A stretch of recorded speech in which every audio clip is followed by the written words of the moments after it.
ರಮೇಶ್ ಕತ್ತಿ panel ಭರ್ಜರಿ ಗೆಲುವು, ಜಿಲ್ಲಾ ರಾಜಕಾರಣದಲ್ಲಿ ಬದಲಾವಣೆ. ಬೆಳಗಾವಿ ಜಿಲ್ಲೆಯ ರಾಜಕೀಯದಲ್ಲಿ ಮಹತ್ವದ ತಿರುವು ತಂದಿರುವ ಹುಕ್ಕೇರಿ ಗ್ರಾಮೀಣ ವಿದ್ಯುತ್ ಸಹಕಾರಿ ಸಂಘದ ಚುನಾವಣೆ. ಇತ್ತೀಚಿನ ದಿನಗಳಲ್ಲಿ ಜಾರಕಿಹೊಳಿ ಸಹೋದರರು ಹಾಗೂ ಮಾಜಿ ಸಂಸದ ರಮೇಶ್ ಕತ್ತಿ ನಡುವಿನ ಶಕ್ತಿ ಪರೀಕ್ಷೆಯಂತಾಗಿತ್ತು. ಈ ಪೈಪೋಟಿಯಲ್ಲಿ ರಮೇಶ್ ಕತ್ತಿ ಪ್ಯಾನೆಲ್ 15ಕ್ಕೆ 15 ಸ್ಥಾನಗಳನ್ನು ಗೆದ್ದು ಕ್ಲೀನ್ ಸ್ವೀಪ್ ಸಾಧಿಸಿರುವುದು ಜಿಲ್ಲೆಯ ರಾಜಕೀಯ ಸಮೀಕರಣಗಳ ಮೇಲೆ ದೊಡ್ಡ ಪರಿಣಾಮ ಬೀರಿದೆ. ಜಾರಕಿಹೊಳಿ ಸಹೋದರರು ಬೆಳಗಾವಿ ಜಿಲ್ಲೆಯಲ್ಲಿ ಹಲವಾರು ಸಹಕಾರಿ ಸಂಘಗಳ ಮೇಲೆ ಪ್ರಭಾವ ಬೀರಿದ್ದರೆ, ಹುಕ್ಕೇರಿಯ ಕೋಟೆಯಲ್ಲಿ ಕತ್ತಿ ಕುಟುಂಬದ ಪಾದಾರ್ಪಣೆ ಹಳೆಯದು. ಈ ಚುನಾವಣೆಯು ಕೇವಲ ಸಹಕಾರಿ ಸಂಘದ ಕಣಕ್ಕಷ್ಟೇ ಸೀಮಿತವಾಗಿರದೆ ಎರಡು ಪ್ರಭಾವಿ ಬಣಗಳ ಪ್ರತಿಷ್ಠೆಯ ಕಣವಾಗಿ ಪರಿಣಮಿಸಿತ್ತು. ರಮೇಶ್ ಕತ್ತಿಯವರು ಈ ಗೆಲುವಿನಿಂದ ನಮ್ಮ ಬಲ ಇನ್ನೂ ಅಚಲವಾಗಿದೆ ಎಂಬ ಸಂದೇಶವನ್ನು ಕಳಿಸಿದ್ದಾರೆ. ಇದರಿಂದ ಜಾರಕಿಹೊಳಿ ಸಹೋದರರ ಜಿಲ್ಲಾ ರಾಜಕಾರಣದ ಮೇಲಿನ ಹಿಡಿತದ ಕುರಿತ ಕಲ್ಪನೆಗೆ ಬಿರುಕು ಬಿದ್ದಿದೆ ಎನ್ನಬಹುದು.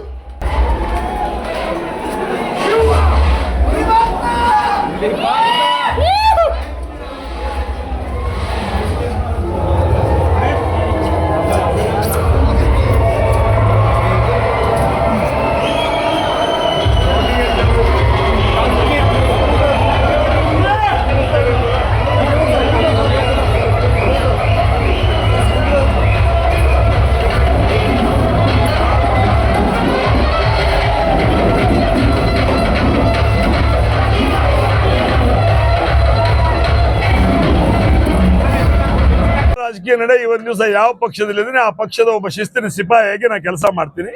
ಯಾವ ಅಧಿಕಾರ ಆಶೆ ಆಕಾಂಕ್ಷೆ ನನಗೆ ಬೇಡ. ನನ್ನ ತಾಲೂಕಿನ ದೇವರು, ನನ್ನ ಜಿಲ್ಲೆಯ ನನ್ನ ರೈತ ದೇವರು, ವ್ಯವಹಾರಿ ಅಂದ್ರೆ ನನ್ನ ತಾಲೂಕಿನ ಎಲ್ಲ ಜನತಾ ದೇವರು, ನನ್ನ ಜಿಲ್ಲೆಯ ಎಲ್ಲ ಜನತಾ ದೇವರು, ನನ್ನ ಉತ್ತರ ಕರ್ನಾಟಕದ ಎಲ್ಲ ಜನತಾ ದೇವರು, ಅಖಂಡ ಕರ್ನಾಟಕದ ಎಲ್ಲ ಜನರು ಒಳ್ಳೆಯಾಗಿರ್ಬೇಕು, ಅವ್ರ ಸೇವೆ ಮಾಡಬೇಕು. ನನಗೆ ಅಧಿಕಾರ ಬೇಡ, ಎಲ್ಲರೂ ಸೇವೆಯನ್ನು ಮಾಡಬೇಕು. ಅವರ ಮನೆಯ ಮಗನಾಗಿ, ಅವರ ತಮ್ಮನಾಗಿ, ಅಣ್ಣನಾಗಿ ಸೇವೆ ಮಾಡುವ ಮುಖಾಂತರ ನನ್ನ ಮನೆ ಹೆಂಗೈತೋ ಹಂಗ ಅವ್ರ ಮನೆಗಳು ಇರಬೇಕಂತ ಬಯಸೋಲಿ ನಾನು ಒಬ್ಬ. ಪಕ್ಷ ಸೂಚನೆ ಮಾಡಿದ್ರೆ ಹೋಗ್ಲೇಬೇಕು, ಹೋಗ್ತೀನಿ, ನಿಲ್ತೀನಿ, ನಿಲ್ಲಂದ್ರೆ ನಿಲ್ತೀನಿ, ಸೇವೆ ಮಾಡಿದ್ರೆ ಮಾಡ್ತೀನಿ. ಸ್ವಾಭಾವಿಕ. ಇವತ್ತು ದಿವಸ ನೀವು ಬಹುಶಃ ಲಗ್ನ ಆಗೈತಿ, ನಿಮಗೆ ಹುಡುಗರು ಒಂದ್ 2 ಅದಾವ. ಒಂದ್ ಸ್ವಲ್ಪ ದೊಡ್ಡ ಹುಡುಗ ಚಡ್ಡಿ ಹೆಂಗಿತ್ತಾರೋ ಮುಂದೆ, ಸಣ್ಣ ಹುಡುಗ ಚಡ್ಡಿ ಹೆಂಗಿತ್ತಾರೋ ಮುಂದೆ ಒಂದ್ ಸ್ವಲ್ಪ ಹಿಂದ ಮುಂದೆ ಆಗ್ತೈತಿ. ಅವಾಗ ಅದನ್ನ ಸಹನ್ ಮಾಡ್ಕೊಂಡು ಹೋಗುದು ಇವತ್ತು ದಿವಸ ನಮ್ಮ ಪಾಲಕರ ಕರ್ತವ್ಯ. ಜೊತೆಗೆ ಅಣ್ಣಗೆ ಚಲೋ ತಂದಾಗ ತಮ್ಮ ಸಿಟ್ಟು ಮಾಡ್ಕೋಬಾರ್ದು, ತಮ್ಗ ಚಲೋ ತಂದಾಗ ಅಣ್ಣ ಸಿಟ್ಟು ಮಾಡ್ಕೋಬಾರ್ದು. ಆ ನಿಟ್ಟಿನಲ್ಲಿ ಪಕ್ಷ ಒಮ್ಮೊಮ್ಮೆ ಕೊಡ್ತದ, ಒಮ್ಮೊಮ್ಮೆ ಇಲ್ಲ ಅಂತದ.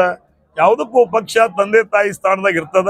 ಆ ತಂದೆ ತಾಯಿ ಸ್ಥಾನದಲ್ಲಿ ಇರ್ತಕ್ಕಂಥ ಪಕ್ಷಕ್ಕೆ ಚಿರಋಣಿಯಾಗಿ ನಾನು ನಡ್ಕೋತೀನಿ. ಒಬ್ಬ ಶಿಸ್ತಬದ್ಧ ಕಾರ್ಯಕರ್ತರಾಗಿ ಪಕ್ಷದ ವರಿಷ್ಠರ ಮಾರ್ಗದರ್ಶನದಲ್ಲಿ ನಾನು ಕೆಲಸ ಮಾಡ್ತೀನಿ. ಬರುವಂತ ದಿನಮಾನಗಳಲ್ಲಿ ಈ ನನ್ನ ಜಿಲ್ಲೆಗೆ ಸಂಪೂರ್ಣವಾಗಿ, ನನ್ನ ಜಿಲ್ಲೆ ಮತ್ತು ಉತ್ತರ ಕರ್ನಾಟಕಕ್ಕೆ ನನ್ನ ಸೇವೆಯನ್ನು ಕೊಡುವಂತ ವಿಚಾರ ಮಾಡ್ತಾ ಇದ್ದೀನಿ. ಯಾವುದಕ್ಕೂ ಹಿರಿಯರ ಮಾರ್ಗದರ್ಶನ ತಗೊಂಡು ನಾನು ನಿರ್ಣಯ ಮಾಡ್ತೀನಿ.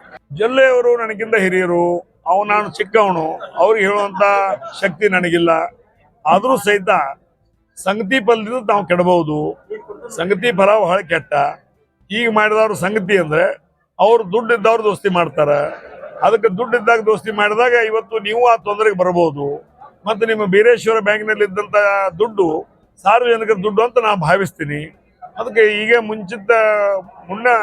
ಮುಂಚಿತವಾಗಿ ತಾವಾಗಿ ಎಚ್ಚೆತ್ತುಕೊಳ್ಳೋದ್ರ ಮುಖಾಂತರ, ಒಳ್ಳೆಯ ಸಂಘದ ಜೊತೆಗೆ ತಾವು ಗೆಳೆತನ ಮಾಡೋದ್ರ ಮುಖಾಂತರ ನಿಮ್ಮ ಸಂಸ್ಥೆಯನ್ನು ಬೆಳೆಸ್ರಿ, ಬ್ಯಾಂಕನ್ನು ಬೆಳೆಸ್ರಿ, ತಮ್ಮ ಕ್ಷೇತ್ರದಲ್ಲಿ ತಮ್ಮ ಹೆಸರನ್ನು ಬೆಳೆಸಿಕೊಡುವಂತ ಮನವಿಯನ್ನು ಮಾಡ್ತೀವಿ. ಡಿಸಿಸಿ ಬ್ಯಾಂಕ್ ಎಲೆಕ್ಷನ್ ಈಗಾಗಲೇ ಅಕ್ಟೋಬರ್ 19 ತಾರೀಕು ಇದೆ. ಈ ಚುನಾವಣೆಯಲ್ಲಿ ನನಗೆ ಸರಿಯಾಗಿ ವೇಳಾಪಟ್ಟಿ ವಗैरह ನನಗೆ ಗೊತ್ತಿಲ್ಲ. ಅದನ್ನೆಲ್ಲ ತಿಳ್ಕೊಂಡ್ಬಿಟ್ಟು ಮುಂದಿನ ದಿನಮಾನಗಳಲ್ಲಿ ನಿಮ್ಮನ್ನು ಕರೆದು ಮಾತನಾಡಿ ಮುಂದಿನ ಕ್ರಮ ಜರುಗಿಸ್ತೇನೆ.